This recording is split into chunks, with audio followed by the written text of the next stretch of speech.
Hi everyone and welcome to Kavish IAS. तो आज का जो हमारा टॉपिक है ये कोई नया टॉपिक नहीं है। दरअसल आज हम एक नए सीरीज के साथ में शुरुआत कर रहे हैं फॉर यूपीएससी प्रीलिम्स 2025 और ये हम एनवायरनमेंट एंड इकोलॉजी के साथ में शुरुआत कर रहे हैं जस्ट बिकॉज कि अगर हम देखें सबसे ज्यादा सवाल प्रीलिम्स में मतलब जो भी सब्जेक्ट जिसका वेटेज टॉप पे रहता है तो बिकॉज आईएएस और फॉरेस्ट सर्विसेज दोनों का प्रीलिम्स एक ही दिन होता है तो एनवायरनमेंट जो है वो पिछले कुछ सालों से ट्रेंड पे है। लगभग 15 to 18 ऑड क्वेश्चंस या इवन मोर देन दैट ये सिर्फ आपको एनवायरनमेंट से देखने को मिलेगा। और एनवायरनमेंट क्योंकि बहुत डायनामिक है मतलब स्टैटिक भी है और करंट भी है तो इस वजह से हमने ये इनिशिएटिव चालू करा है कि आपके लिए एंटायर एनवायरनमेंट एंड इकोलॉजी जो है वो करंट अफेयर्स के माध्यम से हम इसको कवर करेंगे। अब ये रिस्पॉन्स कैसा रहता है इसके ऊपर भी डिपेंड करता है जो इस वीडियो के बाद पता चलेगा। खैर यहाँ हम कुछ स्पीशीज इन न्यूज को डिस्कस करेंगे और ये पार्ट 1 है हमारा। अलग अलग पार्ट्स में हम अलग अलग स्पीशीज को डिस्कस करेंगे बिकॉज प्रीवियस ईयर क्वेश्चंस अगर हम देखें तो यूपीएससी लगातार जो भी स्पीशीज न्यूज में रहता है उससे सवाल पूछा गया है।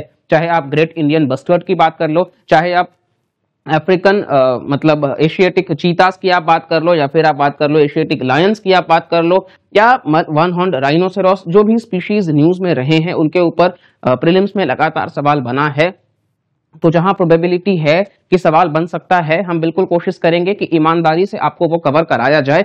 जो भी पॉइंट्स यहाँ पे नोट डाउन कराए जाएंगे वो आप अपने अपने नोट्स में ऐड करते रहिएगा बिकॉज ये अलग अलग पार्ट्स में इवन हमने कुछ और भी स्पेशल प्लान करा है कि प्रोटेक्टेड एरियाज इन न्यूज, तो उसके ऊपर भी आपको बहुत जल्द लेक्चर्स देखने को मिल जाएगा। तो यहाँ ये 3 स्पीशीज जो तस्वीर में है हम इन 3 के बारे में डिस्कस करेंगे। पहला जो है ये शायद आप में से बहुत सारे लोग जानते होंगे, ये रेड पांडा है, ठीक है। और दूसरा आप सब देख ही रहे हैं ये बेसिकली चीतास, जो अफ्रीकन चीतास भारत में इंट्रोड्यूस करा गया वो यहाँ पे आप एलिफेंट्स को देख रहे हो, ठीक है। तो इन तीनों ही स्पीशीज को हम डिस्कस करेंगे। तो चलिए शुरुआत करते हैं और ये पहला आर्टिकल इंडियन एक्सप्रेस का कि in a first for India, red panda के साथ हम शुरुआत कर रहे हैं। तो रेड पांडा न्यूज में क्यों है ये आप देख लीजिए, ठीक है। तो in a first for India Darjeeling zoo's red panda programme. सबसे पहला कि ये जो भी हम जू के बारे में बात कर रहे हैं ये दार्जिलिंग में है। अब उसका नाम क्या है, ये अमंग टॉप 3 फाइनलिस्ट है for world Association of juice and aquariums conservation award. अब ये जो वाजा है बेसिकली उन्होंने नवंबर 7 का ये न्यूज है, यानी कि ये प्रीलिम्स के लिए काफी इंपॉर्टेंट है। तो पहला तो यहाँ पे आपको ये देखने को मिल गया कि रेड पांडा जो है वो यहाँ से न्यूज में हो जाता है।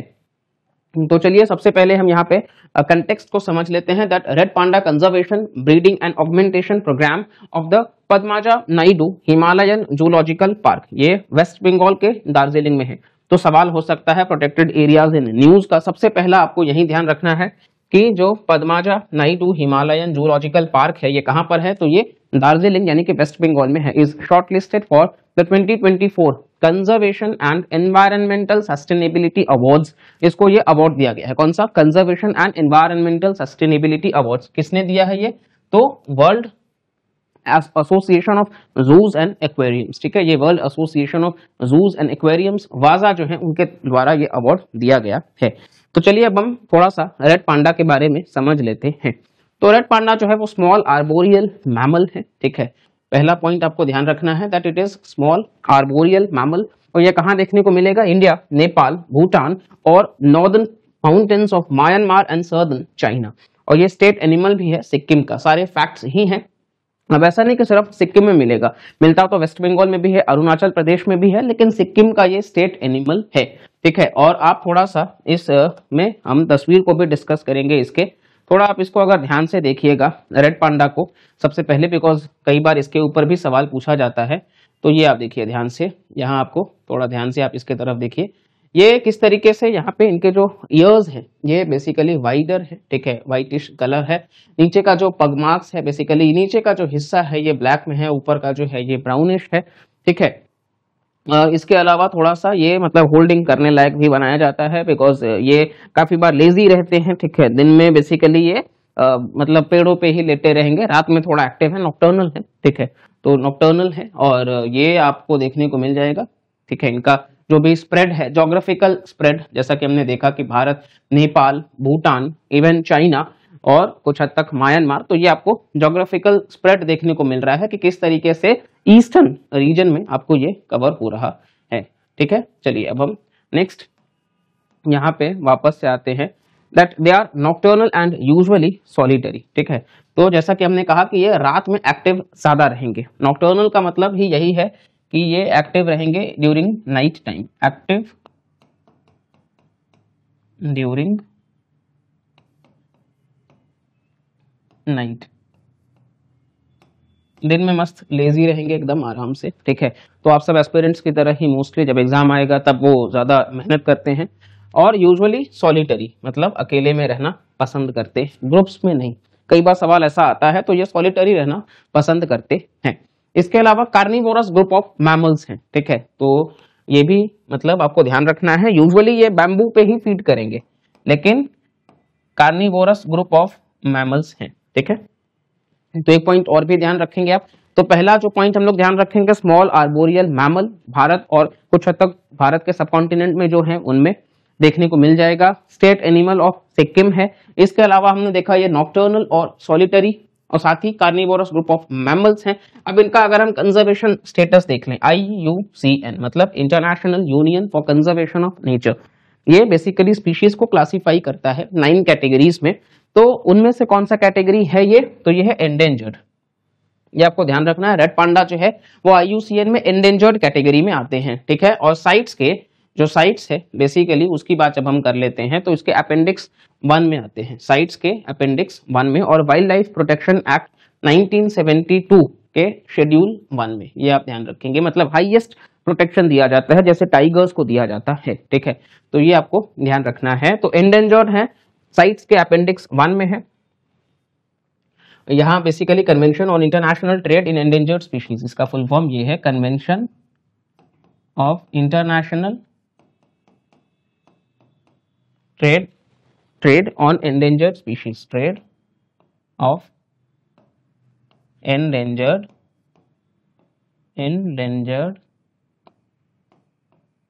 स्पीशीज।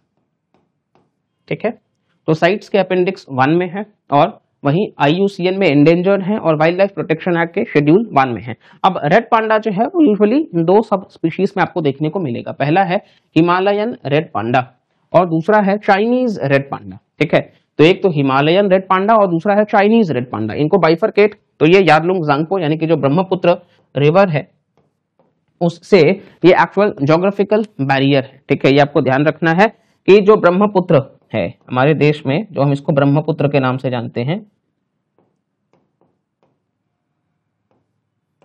ठीक है, तो ये ब्रह्मपुत्र रिवर जो है वो एक्चुअली में इसका ज्योग्राफिकल बैरियर है, यारलुंग जांगपो। ठीक है, ये भी पॉइंट आपको ध्यान रहेगा। अब हम आगे बढ़ते हैं, तो यहाँ जैसा कि हमने डिस्कस करा है कि ये कुछ हमने ज्योग्राफिकल फैक्टर्स को भी डिस्कस कर लिया है, साथ ही ये जो आपको देखने को मिल रहा है तो इनका जो रहने का हैबिटाट है वो है कॉनिफेरस और डेसिडुअस फॉरेस्ट। ठीक है, तो ये भी आप लिख लीजिएगा कि ये ज्यादातर मतलब थ्राइव करते हैं इन कॉनिफेरस, जो कोन लाइक होंगे। ठीक है, कॉनिफेरस बेसिकली इस तरीके से अगर पेड़ है तो इस तरीके से वो कोन जैसे बने होंगे। ठीक है, ताकि कोन जैसे बने होंगे, कॉनिफेरस कोन्स जैसे। ठीक है, तो इससे क्या है कि अब मान लो कि बर्फ अगर जैसे हम मान लेते हैं कि अगर बर्फ इस पे पड़ती है, ठीक है, तो ये क्या है, ये स्लैंट करके नीचे बर्फ गिर जाएगा। तो ये है कॉनिफेरस का। ठीक है, वही दूसरी तरफ अगर हम देखें तो the next one is deciduous, और ये ज्यादातर आपको हिमालयन वाले रीजन में ही यानी कि पहाड़ों वाले रीजन में ही देखने को मिलेंगे कॉनिफेरस। ठीक है, और डेसिडुअस, तो ट्रॉपिकल डेसिडुअस बेसिकली हमारे देश में सबसे ज्यादा जो फॉरेस्ट है वो ट्रॉपिकल डेसिडुअस ही है, जो आमतौर पर हमारे आसपास देखने को मिल जाता है।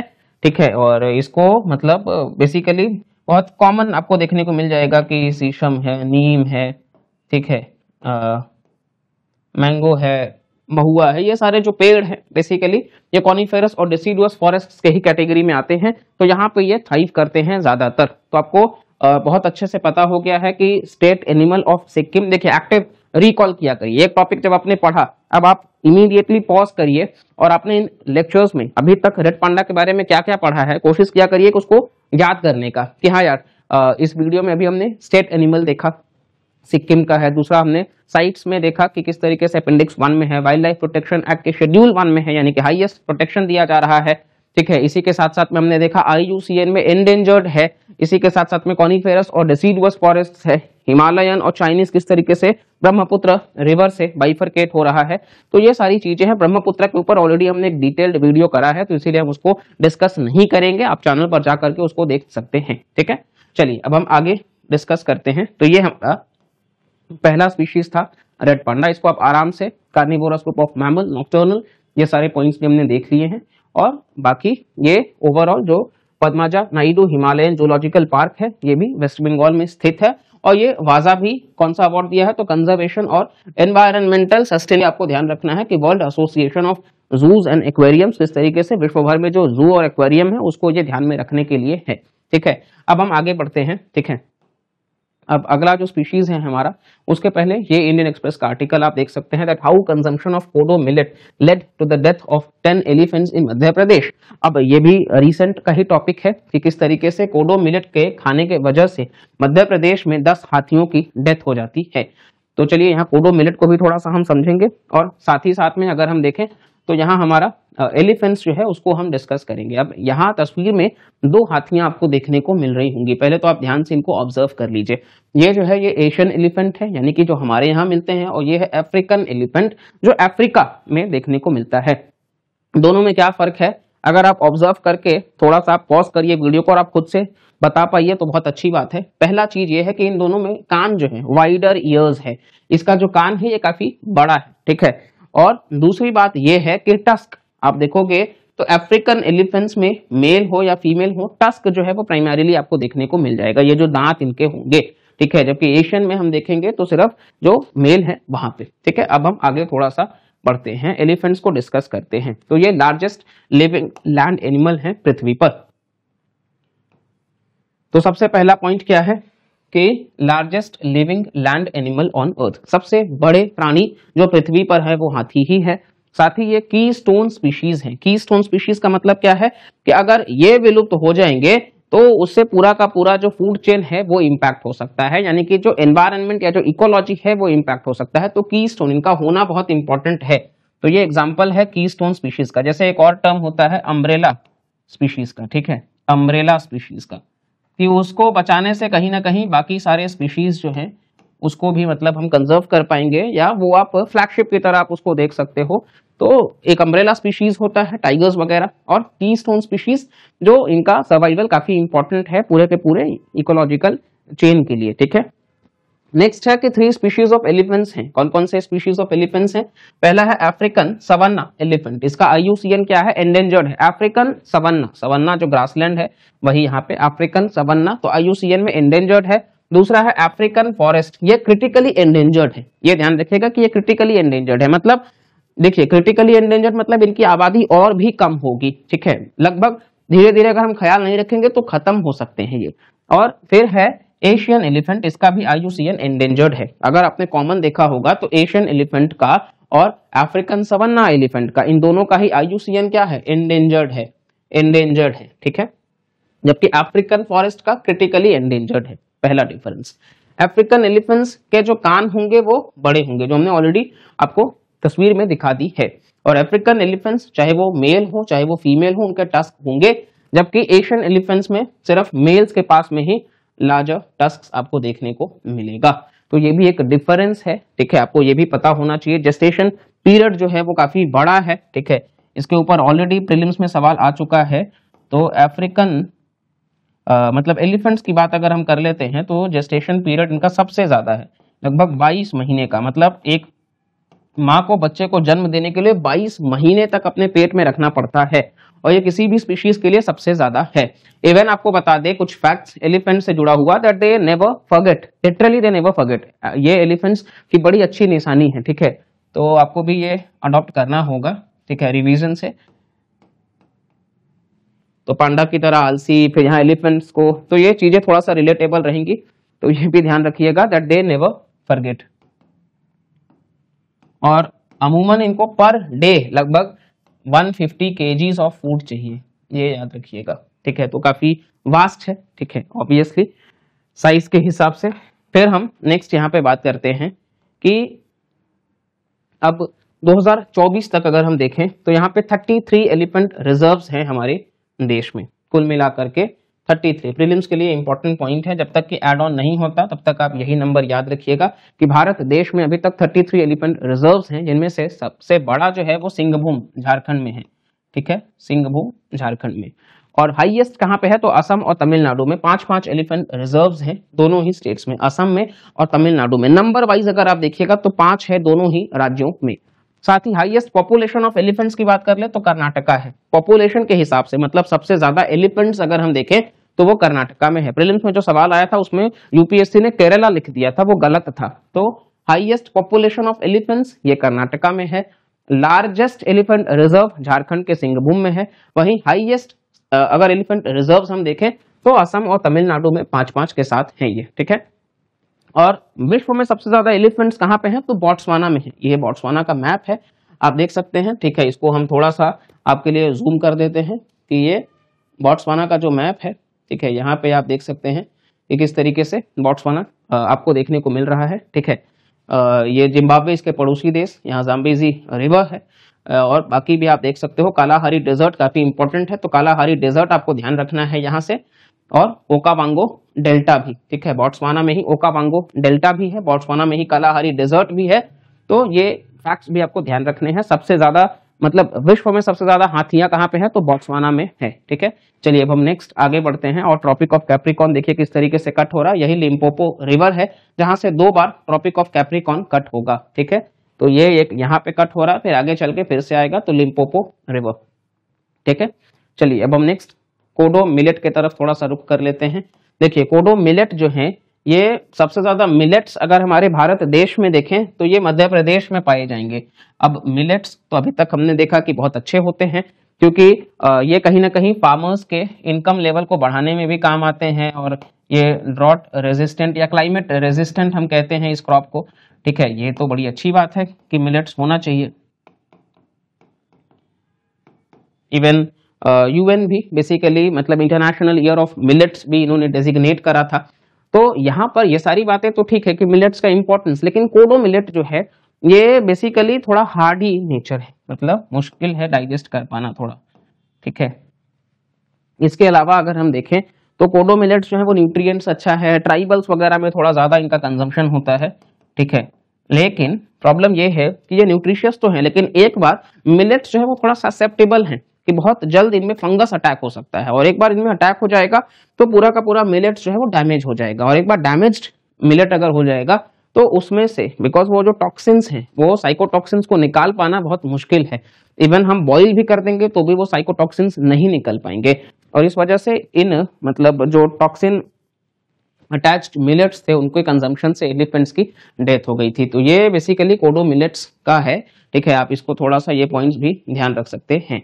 अब हम आगे चलते हैं, उसके पहले कि हम कोई और स्पीशीज डिस्कस करें, देखिए आप सबके लिए एक इंपॉर्टेंट अपडेट ये है कि आप में से जो भी यूपीएससी 2026 या 2027 की तैयारी कर रहे हैं फॉर आईएएस आईपीएस, या आप स्टेट पीसीएस की भी तैयारी करना चाहते हैं, तो आपके सामने ये जो तस्वीर है, यहाँ कविश आईएएस के साथ आप ऑफलाइन जुड़ सकते हैं। वीआईपी रोड सेंटर में भी हमारे ऑफिसेस हैं और हाजरा रोड सेंटर में भी, तो आप बिल्कुल आकर के यहाँ संपर्क कर सकते हैं और आप एनरोल करा सकते हैं जो भी बैचेस में आप चाहते हैं 26 के लिए 27 के लिए, ताकि आप आईएएस आईपीएस का अपना ड्रीम को फुलफिल कर सके। प्रीलिम्स मेंस और इंटरव्यू का होलिस्टिक तैयारी हो सके, करंट अफेयर्स का कोई टेंशन नहीं, मेंस आंसर राइटिंग का कोई प्रॉब्लम नहीं, आप कंप्लीटली कहीं ना कहीं मतलब रिलाई कर सकते हैं विथ यस कंप्लीट हार्डवर्क।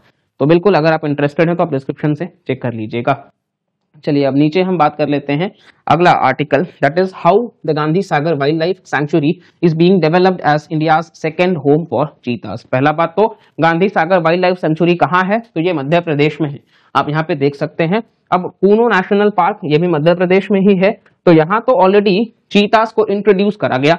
अब इसके बाद में Gandhi Sagar wildlife century के बारे में भी बात करा जा रहा है, होगा नहीं होगा वो अलग बात है, लेकिन यहाँ हमारे लिए जो स्पीशीज न्यूज में है दैट इज आप जो देख रहे हो चीतास, जिनकी तरह हमें बहुत तेज मतलब सबसे फास्टेस्ट ये प्लैनेट अर्थ पे आप देखोगे तो एनिमल्स ये हैं। तो जहां हमने स्लोवेस्ट मतलब थोड़ा हमने देखा लेजीएस्ट में से एक, फिर हमने देखा कि मतलब किस तरीके से लार्जेस्ट, और यहाँ पे भी हम फास्टेस्ट डिस्कस कर रहे हैं।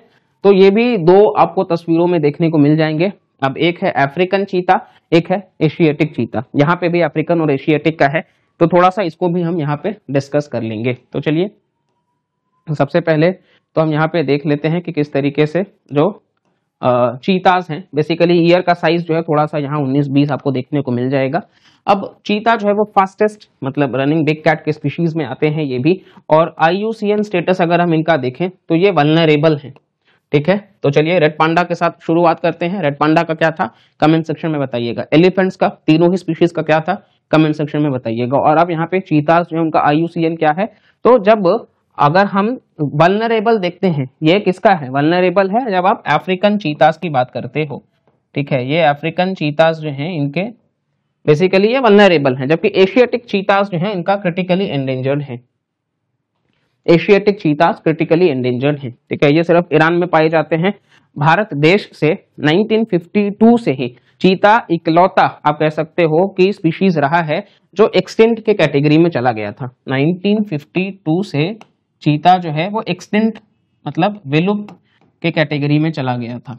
ठीक है, उसके बाद में 2022 से प्रोजेक्ट चीता जब इंट्रोड्यूस करा गया 2022, ये जो प्रोजेक्ट चीता है इसको जब 2022 में इंट्रोड्यूस करा गया, तब वहां से धीरे धीरे चीतास को, स्पेशली अफ्रीकन चीतास को, क्योंकि ईरान जो है एशियाटिक चीतास को देने से उन्होंने इनकार कर दिया था, क्योंकि वो बदले में चाहते थे एशियाटिक लायंस जो सिर्फ गुजरात के गिर में देखने को मिलते हैं, और वो भी बहुत कम रह गए हैं इन नंबर्स, क्योंकि कैनाइन डिस्टेंपर वायरस से बहुत एशियाटिक लायंस की भी डेथ हुई थी। तो अब यहाँ अगर हम देखें तो पहला तो हमने देख लिया है कि किस तरीके से अफ्रीकन चीताज IUCN में वल्नरेबल हैं, एशियाटिक क्रिटिकली एंडेंजर्ड हैं। चीताज जो हैं बेसिकली ये नामीबिया से लाए गए थे, री इंट्रोड्यूस करे गए थे कूनो नेशनल पार्क में। ठीक है, नामीबिया के अलावा साउथ अफ्रीका से भी लाए गए थे। ठीक है, ये भी आपको ध्यान रखना है, और इवन केनिया से भी अभी हमारी बात हो रही है। तो नामीबिया और साउथ अफ्रीका से कूनो नेशनल पार्क, ये मध्य प्रदेश में है कूनो नेशनल पार्क, और प्रोजेक्ट चीता के तहत। ठीक है, जैसे प्रोजेक्ट टाइगर है, ये प्रोजेक्ट एलिफेंट है, ये अलग अलग स्पीशीज के लिए क्यों चलाया जाता है। जैसे प्रोजेक्ट टाइगर की बात अगर हम कर लेते हैं तो प्रोजेक्ट में सबसे पहला है टाइगर, तो ये टाइगर को लाया गया था 1973 में। ठीक है, प्रोजेक्ट टाइगर, जिससे कि टाइगर्स जो हमारे बेसिकली नेशनल एनिमल है, ये पॉपुलेशन बहुत श्रिंक हो रहा था, तो इसको बहुत वाइडन करने के लिए सेंट पीटर्सबर्ग डिक्लेरेशन के तहत आज टाइगर्स विश्व में सबसे ज्यादा कहीं है तो वो भारत में है। तो यहाँ पे प्रोजेक्ट टाइगर बहुत बढ़िया काम किया, और इसी के साथ साथ में प्रोजेक्ट एलिफेंट भी है 1992 से। ठीक है, आगे चल के इसको भी प्रोजेक्ट टाइगर में मर्ज करने की बात हुई है, और ये सेंट्रली स्पॉन्सर्ड स्कीम है। ठीक है, राज्य का भी कंट्रीब्यूशन होगा, केंद्र का भी कंट्रीब्यूशन होगा। तो इस तरीके से प्रोजेक्ट चीता है 2022 में। इवन प्रोजेक्ट आप देखोगे तो स्नो लेपर्ड भी है जो 2009 में लाया गया था। यहाँ पे आप इसको लिख लो, जो लेपर्ड्स हैं, स्नो लेपर्ड्स, इनको लेकर के 2009 में। ठीक है, तो ये कुछ स्पीशीज के बारे में है, थोड़ा आपको पता होना चाहिए। अब नेक्स्ट हम बात करते हैं कि नेशनल टाइगर कंजर्वेशन अथॉरिटी, क्योंकि चीतास के बारे में भी जो कुछ भी था वो हमने डिस्कस कर लिया है। अब यहाँ हमारे पास जो बॉडी है उसको थोड़ा हम डिस्कस कर लेंगे। जैसे हमने IUCN देखा, जैसे नेशनल टाइगर कंजर्वेशन अथॉरिटी हमने देखा, तो उसके बारे में थोड़ा सा यहाँ पे हम चर्चा कर लेते हैं। अब NTCA जो है ये एक स्टैट्यूटरी बॉडी है, मतलब एक एक्ट के द्वारा, पार्लियामेंट के एक एक्ट के द्वारा इसको लाया गया। ठीक है, और उस एक्ट का जो नाम है वो है wild life protection act of 1972। ठीक है, national tiger conservation authority tigers को कंजर्व करने के लिए है। इवन पीरियोडिक लेवल पे टाइगर्स को मतलब टाइगर सेंसस भी करा जाता है, तो ये टाइगर सेंसस भी करने में मतलब रहते हैं, ये आपको ध्यान रखना है। एवरी 4 years में ये होता है टाइगर सेंसस, और मैक्सिमम टाइगर्स की बात अगर हम कर लें तो ये मध्य प्रदेश में आपको देखने को मिल जाएंगे, followed by Karnataka, followed by Maharashtra. ठीक है, तो ये क्रोनोलॉजी है, ये आप ध्यान रखिएगा। उत्तराखंड भी आते हैं इसी में, तो मध्य प्रदेश में सबसे ज्यादा टाइगर्स आपको देखने को मिल जाएंगे। ठीक है, इसके अलावा अगर हम बात कर लेते हैं NTCA के बारे में, तो NTCA में जो मिनिस्ट्री है, minister of environment, forest and climate change, ये इसके चेयरपर्सन होंगे। ये आपको ध्यान रखना है, प्रीलिम्स के लिए इंपॉर्टेंट है। ठीक है, तो पहला बात तो ये स्टैट्यूटरी बॉडी है wild life protection act of 1972 के, और ये टाइगर सेंसस कंडक्ट करते हैं हर 4 साल में। सबसे ज्यादा टाइगर्स मध्य प्रदेश में है। और ministry of environment, forest and climate change, मतलब जो मिनिस्टर होंगे उसके वो चेयरपर्सन होंगे। ठीक है, तो ये बेसिक बातें हैं, ये आप ध्यान रखिएगा। और इसके अलावा अगर हम देखें तो वाइल्ड लाइफ प्रोटेक्शन एक्ट 1972 से ही किसी को भी मतलब अगर नेशनल पार्क या वाइल्ड लाइफ सेंचुरी अगर डिक्लेयर करना है तो ये wild life protection act of 1972 से ही किया जाता है। ठीक है, तो ये एनटीसीए से जुड़े हुए पॉइंट्स हैं, इसको आप नोट डाउन कर लीजिएगा। अब चलिए हम नेक्स्ट आगे बढ़ते हैं, that is what is ex situ and in situ conservation. जैसा कि हमने कहा कि आपका जो current as well as static है ये बहुत अच्छे से कवर हो जाएगा, तो इसको हम डिस्कस कर लेते हैं। चलिए एक्स सीटू जो है इसको समझ लेते हैं और इन सीटू जो है इसको भी समझ लेते हैं। अब इन सीटू का मतलब है कि वो लोकली वहां पे मिलता है इन सीटू, जबकि एक्स सीटू का मतलब यहां से हटा के हम उसको कहीं और ले जा रहे हैं, एक्स सीटू बाहर ले जा रहे हैं, एक्स सीटू। तो यहाँ पे अगर हम देखेंगे एक्स सीटू में तो यहाँ जू है, बोटानिकल गार्डन्स है,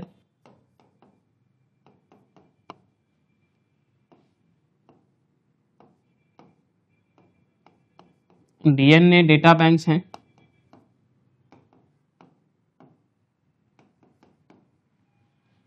ठीक है, तो जू, botanical gardens, DNA data bank. जबकि इन सीटू कंजर्वेशन की अगर हम बात कर लेते हैं जो लोकली वहां पे थ्राइव करते हैं उसमें आता है आपका नेशनल पार्क।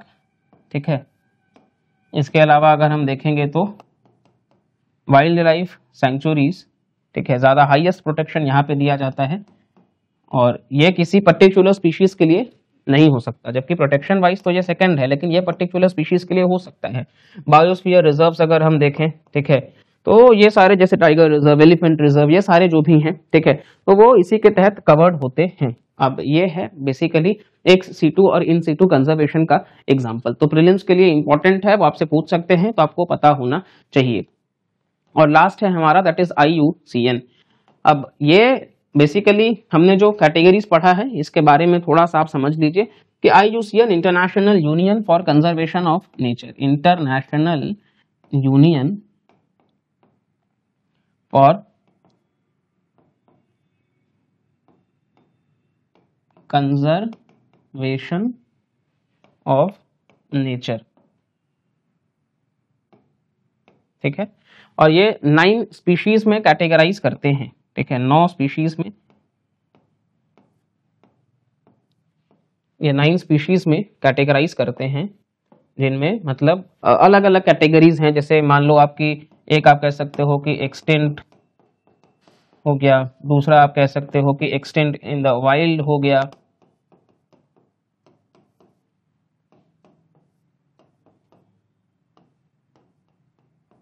तीसरा अगर हम बात करें तो हम कह सकते हैं कि वल्नरेबल है,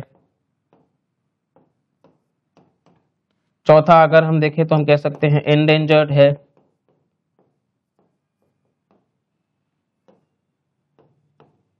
इसके अलावा भी आप देखोगे तो पांचवा यहाँ पे अगर हम डिस्कस करें, लेट्स सी, तो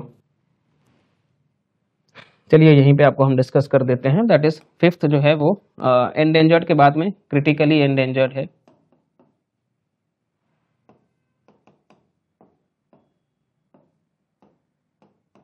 ठीक है, 6th की बात कर ले हम तो 6th में भी अलग हैं, जैसे मान लो कि लीस्ट कंसर्न आता है, मतलब काफी क्वांटिटी में है ये। तो ये कुछ कुल मिलाकर के 9 है। ठीक है, तो ये कुछ इंपॉर्टेंट है जिनको हमने डिस्कस करा है। IUCN जो है वो 1948 से आसपास आप देखोगे वहां पे ये लगे हुए हैं स्पीशीज को कंजर्व करने के लिए। ठीक है, और धीरे धीरे हम इनके बारे में देख रहे हैं किस तरीके से, मतलब ये भी यूरोप बेस्ड ही हैं बेसिकली, ओवरऑल इनका फोकस ही स्पीशीज को लेकर के है, कंजर्व करने को लेकर के। तो यहाँ पे ये अलग अलग रिपोर्ट्स के तहत भी इन चीजों को बताते रहते हैं।